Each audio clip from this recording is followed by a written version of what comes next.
The alarm rings, and for a moment in the hazy space between sleep and wakefulness there is pure potential. The day is a blank canvas. Then the memory of reality rushes in. The job, the relationship, the weight of those familiar, suffocating habits. You hit snooze. This single, seemingly insignificant act is the first vote you cast for the day you are about to have. A quiet internal affirmation that the known discomfort is preferable to the unknown effort of change. This is the silent, seductive tyranny of the status quo. It whispers that as long as you are not actively making a bad situation worse, you are neutral. This is the most pernicious lie we tell ourselves. The truth, the one that can either crush you with its weight or liberate you with its clarity, is this: inaction is not a pause. Inaction is a decision. It is a conscious, continuous choice for everything you already have. Consider the physics of a life. An object at rest remains at rest unless acted upon by an external force. You are that object. The job you hate, the relationship that drains you, the financial paralysis, the health you neglect, these are not just circumstances happening to you. They are systems in a state of equilibrium, maintained by your daily, hourly, minute-by-minute choice to not apply a disruptive force. Every morning you commute to that soul-eroding office, you are casting a vote. You are telling the universe, your colleagues, and most importantly yourself, this is acceptable. The paycheck, the security, the lack of friction is worth the slow death of my spirit. Every time you bite your tongue in the face of a disrespectful comment from your partner, or swallow your needs to avoid a confrontation, you are casting a vote. You are saying, my peace or the illusion of it is more valuable than my dignity and emotional well-being. Every evening you mindlessly scroll through your phone instead of working on the project that lights a fire in your soul, or choose the fast food over the nourishing meal.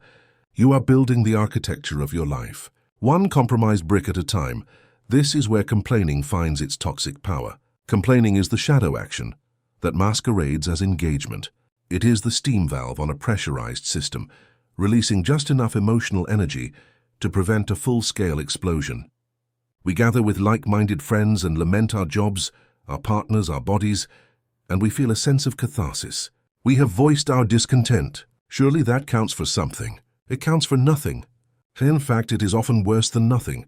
It is a debt against your future agency. The emotional energy you expend in vocalizing your frustration is energy that is siphoned away from the actual work of change.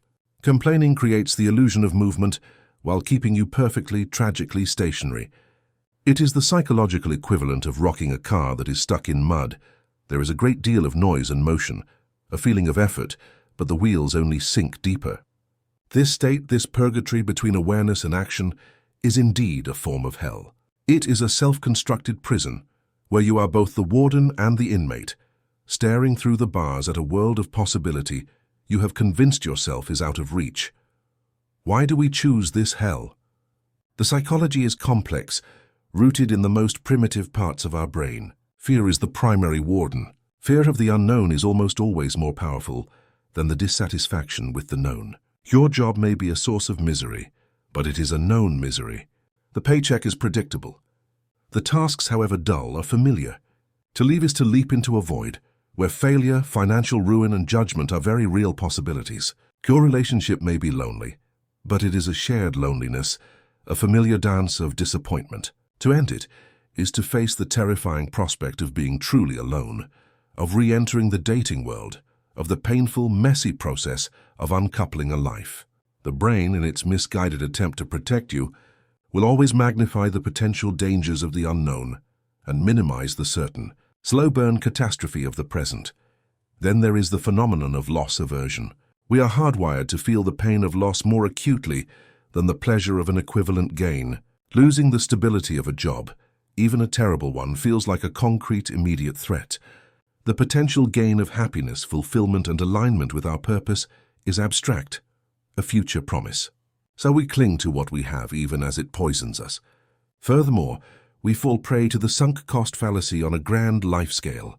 I've invested 5 years in this career. I've spent a decade in this relationship.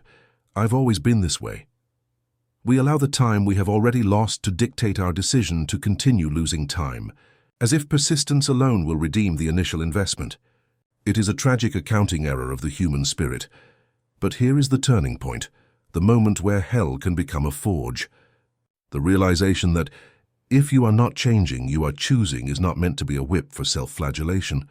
It is meant to be the key to your cell. The immense weight of responsibility, when fully accepted, becomes the foundation of your power. If you are the one choosing this life through your inaction, then you are also the one who can choose a different one through your actions. You are not a passive leaf blown by the winds of fate. You are the gardener, and however neglected your plot may be, you still hold the tools. The journey out of this stasis begins with a shift from passive complaining to active acknowledging. Stop talking about what you hate and start asking yourself what you want. This is a deceptively difficult task.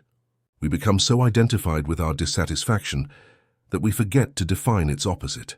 What would a fulfilling day look like? What qualities would a nourishing relationship possess? What does a healthy body feel like? You must move from the vague cloud of "I'm unhappy" to the specific, tangible blueprint of what would constitute happiness. Write it down. Give it detail. This act of defining is the first application of force against the object at rest. Next, you must reframe your relationship with action. The mountain of change seems insurmountable, so we never take the first step. The goal is not to transform your entire life in a day. The goal is to cast a single different vote, just one. Today, you will not just complain about your job. You will spend 20 minutes updating your resume or researching a course for a new skill. Today, you will not just swallow your resentment in your relationship. You will have one calm, honest conversation about a single specific issue. Today, you will not just lament your poor health. You will take a 15-minute walk or drink one more glass of water than you did yesterday. These actions seem laughably small in the face of the monolithic problems you face. That is the point. Their power is not in their immediate impact, but in their psychological resonance. Every tiny action is a rebellion against the tyranny of the status quo. It is a message you send to your own subconscious. I am not who I was yesterday. I am moving. Each micro-action builds what psychologists call self-efficacy, the belief in your own ability to handle situations and effect change. This belief is the fuel for the larger, more courageous actions that will follow. You build your capacity for courage the same way you build a muscle, with consistent small repetitions. This process will be uncomfortable. The system of your life will resist. Your brain will scream about risk. People around you, who are invested in you remaining the same, may express concern or skepticism. There will be bad days, days where you fall back into old patterns and cast a vote for the life you are trying to leave behind. This is not failure. It is data, it is feedback. The path of change is not a straight line ascending ever upward.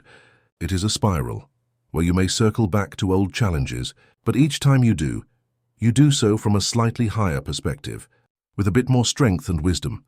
Realizing that inaction is action is the great awakening. It shatters the comforting myth of your own powerlessness. It places the helm of your life firmly back into your own hands. The life you have today is the sum total of the votes you have cast up until this moment. The life you will have tomorrow is being decided by the votes you are casting right now. You can continue to vote for the familiar prison, or you can cast a vote, however small, for freedom. You can choose to stay in the hell of complaining without moving, or you can choose the purifying fire of purposeful, deliberate action. The power was never not yours. You were just waiting for a permission slip that you alone could sign. Stop waiting. The canvas of your next moment is blank. What will you paint?